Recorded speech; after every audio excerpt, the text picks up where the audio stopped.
too young to recall Morrison from when he was really here and doing it. And of course, there's this bizarre legend that's grown up around him, still being alive somewhere. In Argentina with Paul. With Paul, right? Why the legend? And him in particular? I don't know. People make that up. I haven't had a cigarette in an hour. I'm not looking for a You got a cigarette? No, that's what. Oh, Can we talk about the Beatles? Sure. For a moment, maybe Which ones? extensively?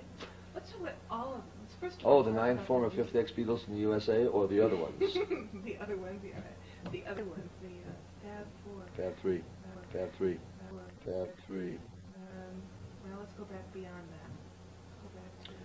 Let's go back to when they the. were Fab Let's go back to Four. Pete Best. In that sad interview we did on this. What was it, Tomorrow Show or something? Oh, Or recently? no, yeah, Entertainment Tonight, I think it was. I Yeah. had him here pushing those. It was very decade sad. tapes. Was it? Very sad. What happened? I didn't see. Well, first of all, he said he's a better drummer than Ringo, which is impossible. And secondly, he said, where were we? Okay, well, you were telling the story about Paul and Oh, yeah. Blackbird. No, well, and Blackbird. Well, there's a tape somewhere, back to the tapes on Paul called, and it was during that period when Derek Taylor was saying, you know, and it was a period when something had to be done. They said, well, let's get the finest band in the land, you know, and they'd get the finest band in the land, you know, and they'd do it. So Paul, when he did Mary Hopkins, let's get a bunch of songwriters, you know, and get them all together and call Harold, you know, and do that stuff, and Randy, call Randy, and call me, and call a whole bunch of people. So everybody was supposed to write a tune for Mary.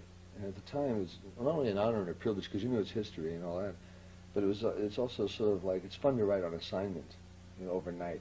Can you have a song for Mary tomorrow? You know, it's like, you know, Paul expects those things. All right. I happened to be in London and had a piano.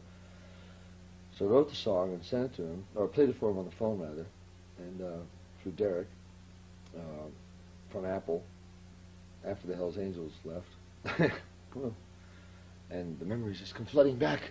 And so he went, fantastic, Harry, oh, it's great, you know. What are you doing tonight? I said, nothing. He says, mind if we pop in?